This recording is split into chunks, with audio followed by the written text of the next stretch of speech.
Bon alors, qu'est-ce que je veux bien pouvoir faire comme vidéo, moi? Bah oui, je pourrais faire ça. Oh, puis j'ai la flemme, en fait. Messieurs, dames, bonjour. Donc ici Ofnir, comme d'habitude, vous commencez à me connaître, je pense. Donc aujourd'hui, je voulais faire une vidéo qui sera assez longue, je pense. Je voulais vous parler de mon expérience avec le paranormal et pourquoi je n'y crois pas. Je vais rapprocher le micro, j'ai l'impression que vous m'entendiez pas beaucoup, voilà. Donc je voulais vous faire part de ce sujet, pour peut-être après en débattre dans les commentaires, n'hésitez pas, c'est là pour ça. Donc j'ai rien écrit à l'avance, je sais pas du tout comment ça va se manigancer toute cette carabistouille. Mais on va traiter ça tranquille, je voulais faire une vidéo au plus naturel possible sans avoir rien préparé. On va voir ce que ça donne. Bon et bien pour commencer, faut savoir que moi depuis tout petit je suis confronté, je vis en fait dans une famille qui croit beaucoup au paranormal, enfin du côté de ma mère surtout. Du côté de mon père, on s'en fout totalement. Personne n'y croit, ouais, c'est impossible. J'ai fait un café, je vous conseille de faire de même. La vidéo va être un peu longue. Excusez-moi. Donc je disais du côté de ma mère, ils croient quasiment tous au paranormal, et d'ailleurs à raison, parce qu'il s'est passé pas mal de petites choses que je vais vous expliquer, mais bon, c'est pas le sujet de la vidéo, mais c'est quand même bien de mettre le point dessus. Donc moi, depuis tout petit, je grandis dans ce milieu, en fait, qui favorise la croyance au paranormal. Il faut savoir que j'ai eu moi aussi pas mal de petits trucs qui se sont passés.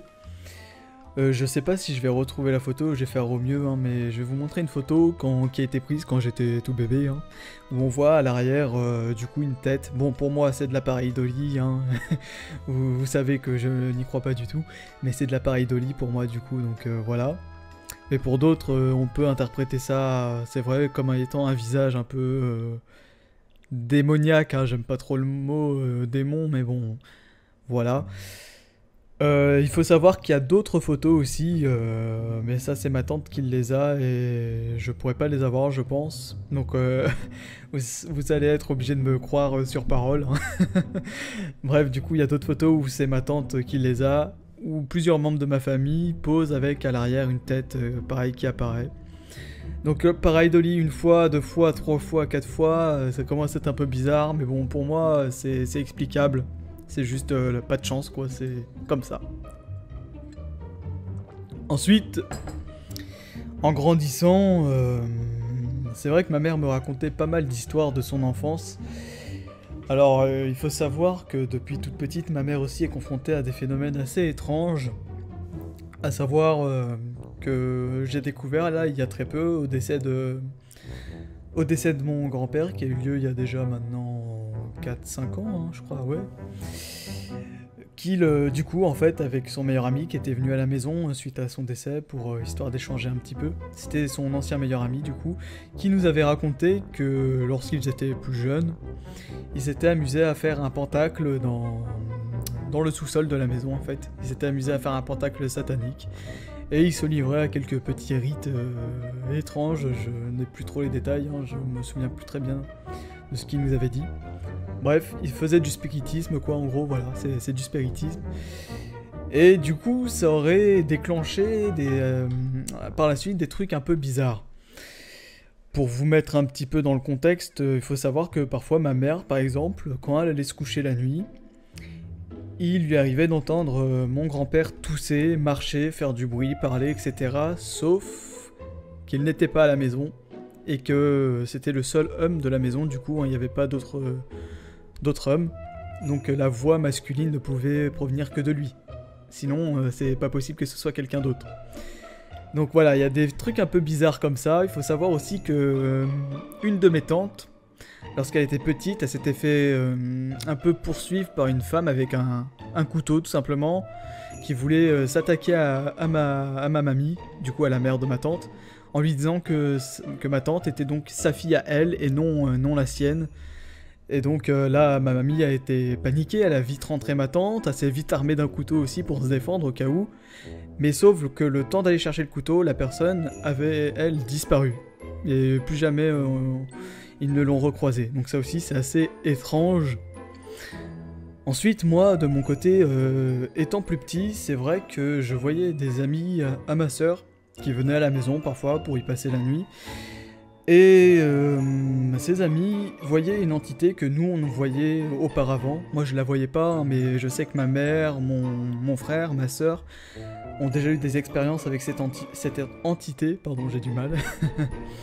Et du coup, cette entité apparaissait aussi aux amis de ma sœur. Notamment une fois où une amie qui ne croyait pas du tout au paranormal et à qui on n'a jamais parlé de cette entité auparavant, elle s'était levée pour aller aux toilettes dans la nuit, donc elle était aux toilettes, ensuite elle est allée dans la salle de bain pour se laver les mains quoi, et là elle a aperçu cette ombre d'homme qui était en train de se raser d'ailleurs, qui très très propre, hein, prend bien soin de lui, mais du coup il est en train de se raser. Ça c'est pareil, cette ombre, ma mère l'a vue plusieurs fois dans la maison. Je l'ai vu une fois, moi, qui jouait du piano dans la chambre de ma sœur. Il était en train de jouer du piano. Après, pour moi, ouais, je vois pas comment expliquer ça autrement qu'une apparition paranormale. Et c'est vrai que j'étais très jeune, qui faisait assez nuit. J'ai entendu le piano. Après, je sais qu'il avait un mode de démo, quoi, où le piano jouait tout seul. Donc... il faisait très noir. Est-ce que mon esprit d'enfant aurait pas interprété le piano qui jouait dans le noir tout seul? Est-ce que je me serais pas inventé en plus un personnage qui pianotait quoi? Vu que c'était dans le noir, que j'ai eu peur, que j'ai vite interprété ça comme étant un fantôme. Quand on est petit, ça va vite. Ouais, c'est possible. Après, voilà, ça c'est le genre de choses qu'on pourrait jamais prouver si on a raison ou tort. Bref. Ce piano d'ailleurs, mon frère aussi et ma mère l'ont entendu jouer dans la nuit tout seul. Moi cette ombre, j'en ai vu une autre ombre noire comme ça quand je devais aller appeler ma soeur, toujours dans la chambre de ma soeur, hein, c'est étrange. Toujours dans la chambre de ma soeur, je devais aller l'appeler pour aller manger, j'imagine. Du coup je toque à la porte. Bon ça répond pas, j'ouvre la porte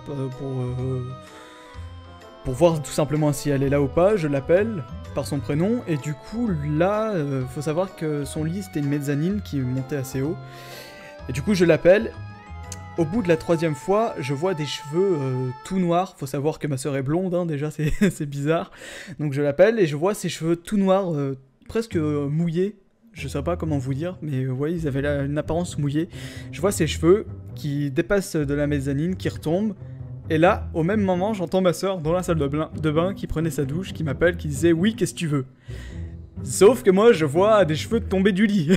Donc là, c'est bizarre aussi. Mais pourtant, je n'y crois toujours pas. Hein. Pour moi, il y a toujours une explication à ça. Hein. C'est sans doute encore mon esprit qui s'est imaginé des trucs. Mais ouais, c'est bizarre quand même. C'est vachement bizarre.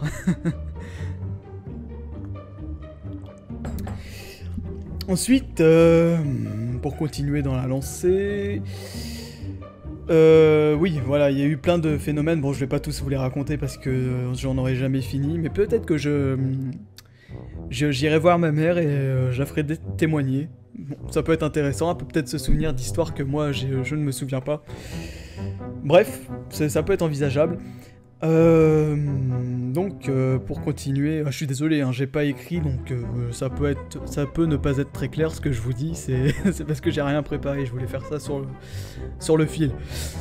Oui, ensuite, en grandissant, les phénomènes se sont arrêtés, c'est plus jamais rien passé, sauf que j'ai commencé à faire là des paralysies du sommeil, donc j'en ai fait 2.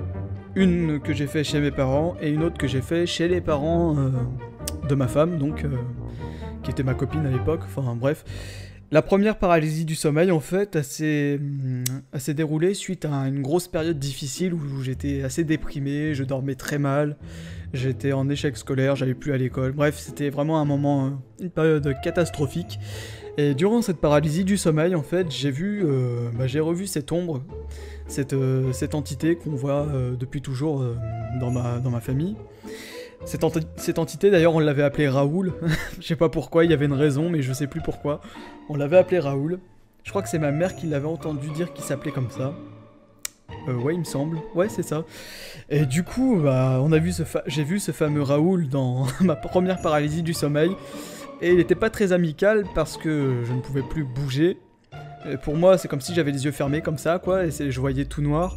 Mais je sais pas comment vous expliquer, je voyais cette silhouette encore plus sombre, ce qui permettait de la voir dans le noir total. Je sais pas si c'est très clair ce que je vous dis. Et du coup, bah, je pouvais plus bouger, mais j'étais apeuré parce que je sentais qu'il y avait quelque chose de mauvais qui émanait de cette entité. Et il s'avérait que je commençais à m'étouffer, à m'étrangler dans mon sommeil parce que je voyais cette entité, presser ma gorge, hein, ma pomme de dent pour m'étrangler tout simplement. Et au bout de quelques minutes à lutter, j'ai commencé à retrouver le mouvement de mes jambes, à retrouver le mouvement de mes bras. Et là j'ai pu me réveiller et tout allait bien. Il y avait plus rien. Il y avait d'ailleurs mon frère à côté de moi qui dormait dans la même chambre, qui était paisiblement endormi. Pour lui, il s'était rien passé. C'était... voilà. Et je me souviens très bien, je me réveillais jamais aussitôt. Je m'étais réveillé à 5h du mat. Ouais.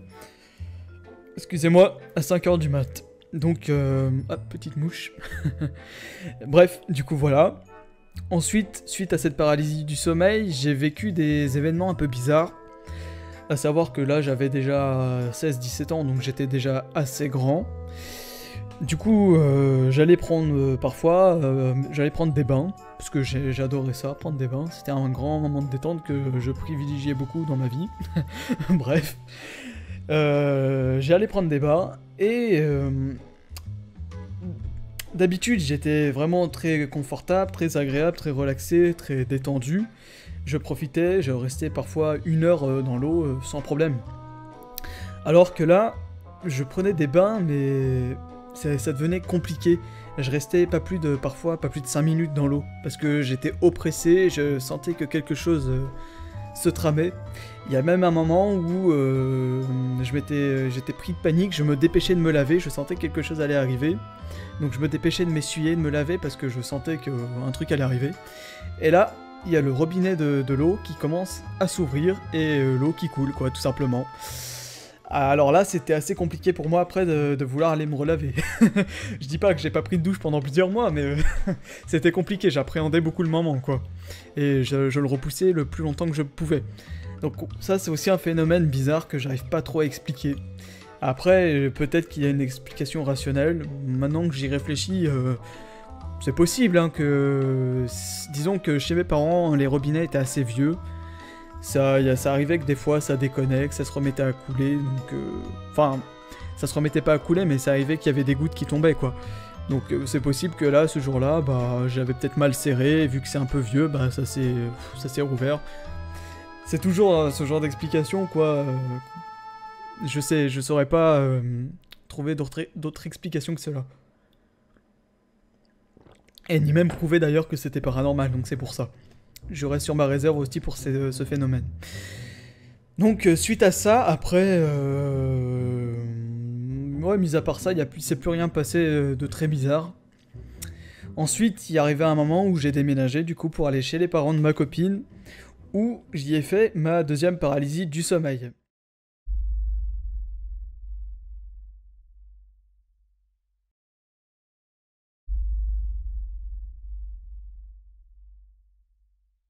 Note rédigée le 12 janvier 2020 à 6h22.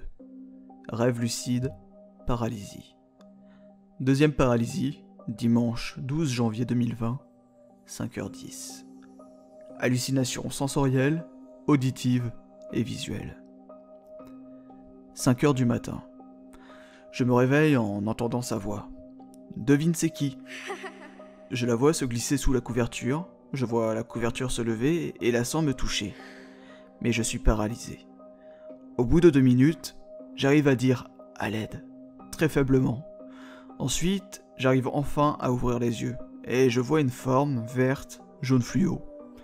Je prends 30 secondes pour analyser calmement, je suis parfaitement réveillé, et je réalise que la forme est toujours présente.